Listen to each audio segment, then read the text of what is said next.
connecting you to the future. Digital access to the Forbidden City. New developments in display technology. And the next step towards commercially available spaceflight.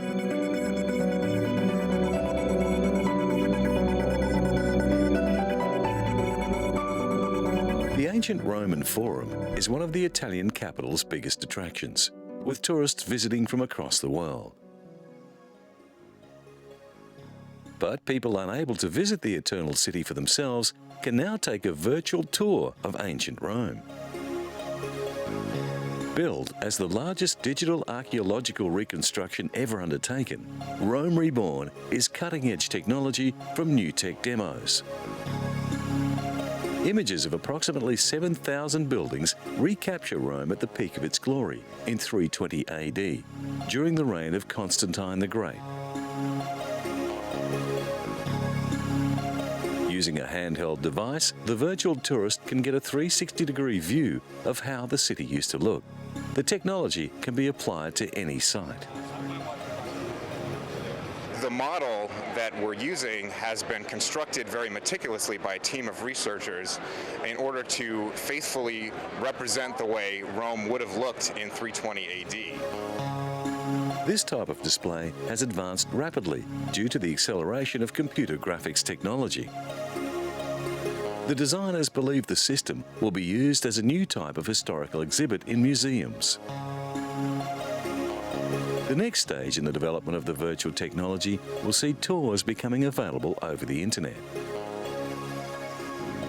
This type of application is already being used in flight simulators, and it has great potential in a range of different areas. But although it's a powerful educational tool, nothing can compare to actually being in the city beside the Colosseum. And Rome is not the only place to have been digitally recreated. The Forbidden City to the north of Tiananmen Square is the world's largest palace complex, covering 74 hectares. Now, a 3D model of the Forbidden City is available, opening the city to those who might never see it in real life. It enables visitors to experience all aspects of the imperial city, as it was during the reign of the Ming and Qing emperors. When we first began this project, many colleagues thought it would affect the numbers who come to visit the Forbidden City. We said, it won't happen. This will bring even more visitors. It is the first time that IBM has employed its service-orientated architecture and on-demand computing resources to create an online 3D virtual world. The Forbidden City is divided into two parts. The emperors of the past ruled the nation from the southern section, or the outer court. The northern section, or the inner court, is where the emperor lived with his family. The last emperor of China was driven out in 1924. Museum visitors can watch dramatized scenes, such as court officials meeting in conference with the emperor. They can interact with each other, or with a wide range of volunteers, staff and automated characters through pre-recorded or live guided tours on topics such as dragons, the imperial gardens or feng shui. Listed by UNESCO as a World Cultural Heritage Site in 1987, the Palace Museum is now one of the most popular tourist attractions in the world. Because this is the most visited museum in the world, the software developers were faced with a huge challenge. They had to create a forbidden city that can handle a lot of traffic. Using motion capture techniques, they developed character avatars that dressed in a historically accurate manner. Currently, most virtual worlds have a limit of around 50 or 60 people. The IBM developers had to make a system that would cope with thousands. Several thousand visitor avatars are able to coexist in the virtual museum. Having been the imperial palace for 5 centuries, the Palace Museum houses numerous rare treasures and curiosities. Building work on the palace complex began in 1407 and was completed in 1420. 就是虚拟空间有一个特别大的好处，它除了跨越地域，它又跨越时 This 空。 virtual reality has one big benefit. 没有见 It 过 not only gets around geography, it also gets around time. 清朝的皇帝。 I have not even seen what a Qing or Ming dynasty emperor looks like. But using this technology, they can turn a lot of the written record into something interactive to bring you to this world and let you interact. 让你跟他互动。 In the Forbidden City, you can take 6 different tours, but educators can actually lead a tour around various areas of the palace complex. So experts in different aspects of the Imperial Palace can use the virtual reality site in a similar fashion to the way an actual tour guide can lead a specialty tour around the physical museum.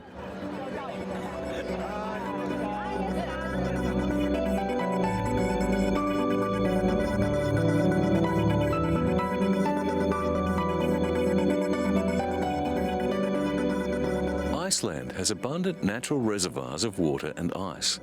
And because it sits on a geological hotspot, thermal springs with steamy discharges are common. The country uses geothermal energy to generate cheap, clean power. Meltwater from glaciers is also used to generate electricity. The only fossil fuel the country uses is for vehicles and transport. We have been steadily developing our geothermal harnessing while other nations have not been. Therefore, cutting-edge technology, bringing in new solutions, has happened here in Iceland for the past decades. Iceland's abundance of water and its volcanic structure also provide the country with natural hot water. In many places, this is piped and used for heating. Again, this has a very positive effect on Iceland's carbon footprint. But experts are warning that the wasteful use of natural hot water could deplete the resource. Energy is so cheap that geothermal water is used to keep pavements and car parks snow-free during the winter.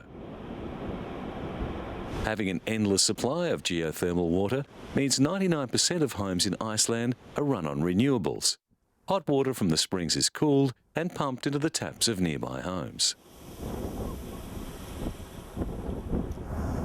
Stefan Arnoldsson from the University of Iceland is an expert in geothermal energy. He warns that the resource should not be taken for granted. Almost 90% of the people of Iceland, they use geothermal hot water for heating their home. So cheap is electricity in Iceland that they are looking to convert it to hydrogen to cut the country's reliance on fossil fuel to zero. Valdis Asta Adelsteindaughter is from Reykjavik. Married with 2 children, she works for the country's Civil Aviation Authority. Valdis says that during the winter, the family keep their heating system at 25 degrees Celsius. She thinks that Icelanders take water for granted, but she also considers her country's water to be the best in the world. Geothermal energy in Iceland first happened in the early years of the 20th century, when an enterprising farmer diverted a stream from a hot spring to heat his house. 4 decades later, the hot water was piped to houses and swimming pools across the island. Blue Lagoon is Iceland's largest geothermal public bath. Opened in 1989, it has become an important tourist spot. Iceland's location on one of the Earth's major fault lines, the Mid-Atlantic Ridge, means the country is dotted with volcanoes and hot springs. Reykjavik Energy, Iceland's biggest energy company, runs the Hellisheidi power plant, which is still only partially completed. It's located in the centre of the country. This is our oil or our gold, so to speak. If we didn't have this energy, we would have to import fossil fuels to provide us with electricity. But there are plenty of other uses for cheap power, and the aluminium industry, which uses huge amounts of electricity in its production smelters, is already taking advantage of Iceland's lower power tariffs. The 3 operating turbines of Hellas Heidi provide nearly half of Iceland's electricity. When completed, it will produce enough electricity to provide energy for the whole country.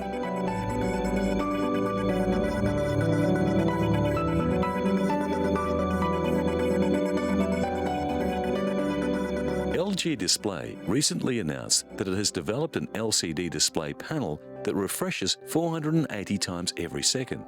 But what does this mean? Since flat panel display screens became popular, there has been a debate about the merits of 2 types of flat panel technology, liquid crystal or plasma.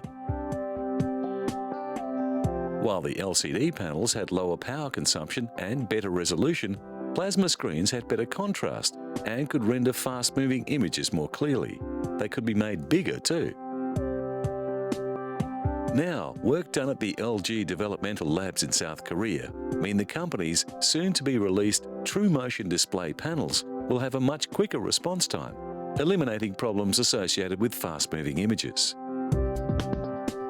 And scanning backlight technology has enhanced the LCD's contrast. LG launched a range of new display screens at this year's Consumer Electronics Show in Las Vegas. They stretch from the very thin picture frame unit to a 60-inch model. The company's 55-inch HD unit has an LCD screen that uses a different system of light-emitting diodes to deliver superior contrast. Another innovation is the separation of the screen from its signal processing electronics. The 2 components connect wirelessly so that the screen can be easily mounted on the wall. In combination with the enhanced picture quality, many of the new screens feature an invisible speaker system. The trend is to make the display unit more like a picture that hangs on the wall, and to highlight this, an array of screens were arranged like pictures in a gallery. The LH50 and PS80 series HD TVs are equipped with Ethernet ports and can access selected web content.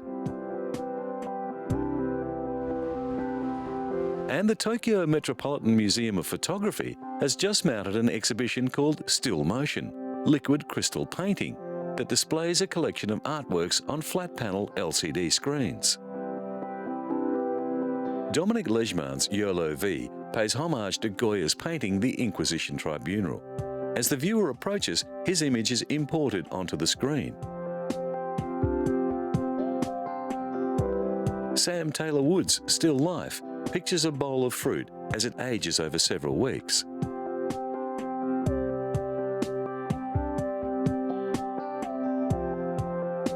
Yasumasa Morimura mimicked Vermeer's Girl with a Pearl Earring in his Vermeer study Looking Back by dressing up as the girl himself.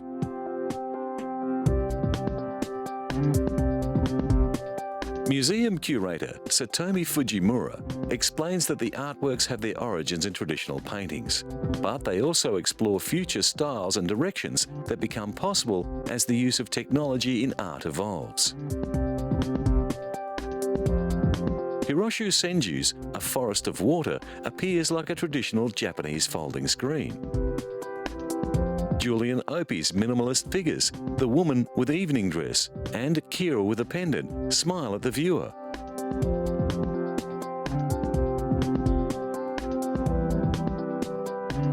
Shiyuki Kojima's rhythmic calm, Land of Sand expresses the constant shifting of the dunes in the wind.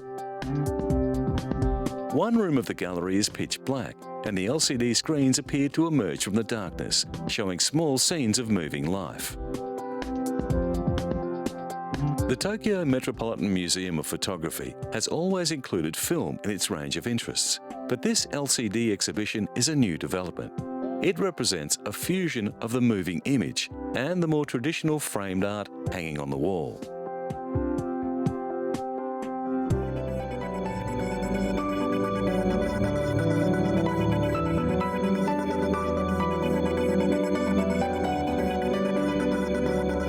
The space tourism race marked a milestone recently as British entrepreneur Sir Richard Branson and American aerospace designer Burt Rutan waved to a crowd from inside the cabin of a new aircraft designed to carry a passenger spaceship to launch altitude.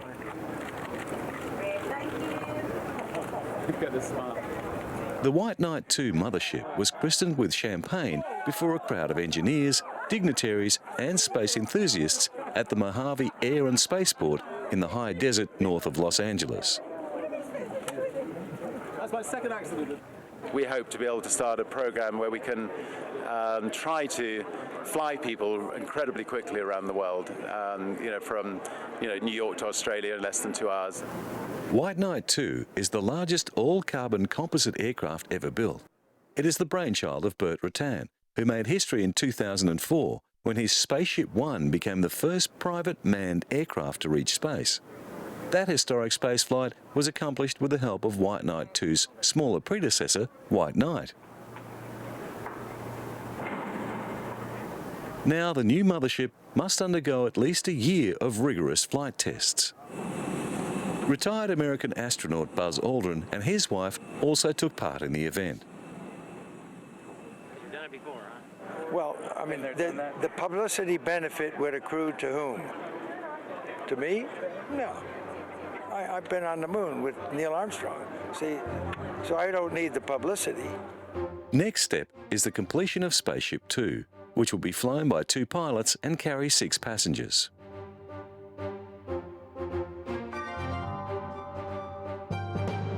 Meanwhile, in the established space launch business, Belgian astronaut Frank de Wijn is preparing for 6 months at the Columbus Laboratory on the International Space Station.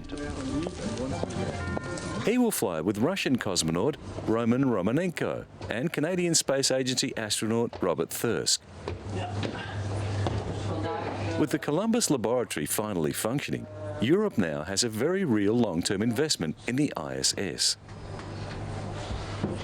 De Wijn will be doing maintenance on the robotic arm and installing Japanese equipment brought up by the HTV cargo module, which is due to dock with the ISS soon after he arrives.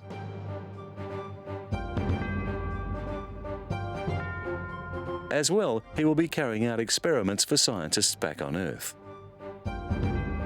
What scientists are trying to determine is if microgravity influences our perceptions of parallel lines.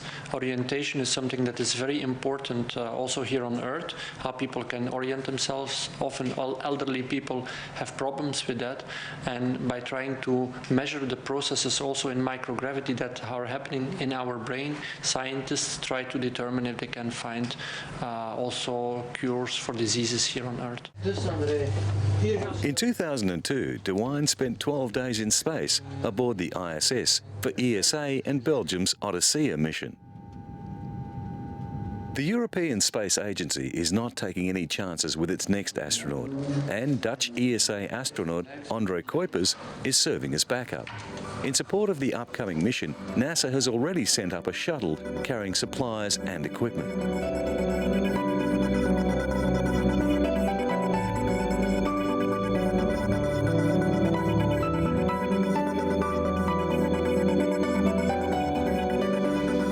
In America's Midwest, billions of tons of corn, once used as food, are now being used to produce ethanol. From this year, controversial federal mandates require the United States to use 34 billion litres of alternative fuel annually. That makes grain a high in-demand product. For those involved in the production chain for biofuels, it means more profit. A full 33% of this year's US corn harvest, or 3.9 billion bushels, is expected to go towards ethanol production, up from 22%. Virtually all experts agree that using crops for biofuel drives up the price of grain, but opinions vary greatly as to how much. The world's poorest people are suffering because of the biofuels initiative. Many can no longer afford the most basic food staples, and there are calls for strong measures to pull the current world food situation out of what some are describing as a crisis situation. Estimates cited by the International Food Policy Research Institute say biofuels account for more than 30% of the food price increases. What is certain is that many people across the developing world are feeling the pinch. White House economic advisors say the ethanol industry accounts for just 2 to 3% of the recent jump in grain prices, which are up more than 40% since 2007. Despite the controversy, most governments are keen to hit their biofuel targets. But even if every bit of corn in the US was used to produce ethanol, American demand for fuel would still not be met. In the Netherlands, a different plant is being tested as a renewable fuel. Algae could be part of the answer to the world's energy crisis. In Western Holland, a shallow pool that is rapidly turning green with algae is being harvested for animal feed, skin preparations, biodegradable plastics and biofuel. Algae is the slimy stuff that clouds your home aquarium and, in larger form, gets tangled in your feet in a lake or ocean. It can grow almost anywhere there is water and sunlight, and under the right conditions, it can double its volume within hours. Opinions differ on how best to grow algae and how quickly it can come on stream as a commercially viable alternative or supplement to fossil fuel. But scientists and industrialists agree the potential is huge. In a warehouse 200 kilometres southeast of Amsterdam, a bioreactor is producing algae in pressure cooker fashion that its manufacturer hopes will one day power jet aircraft.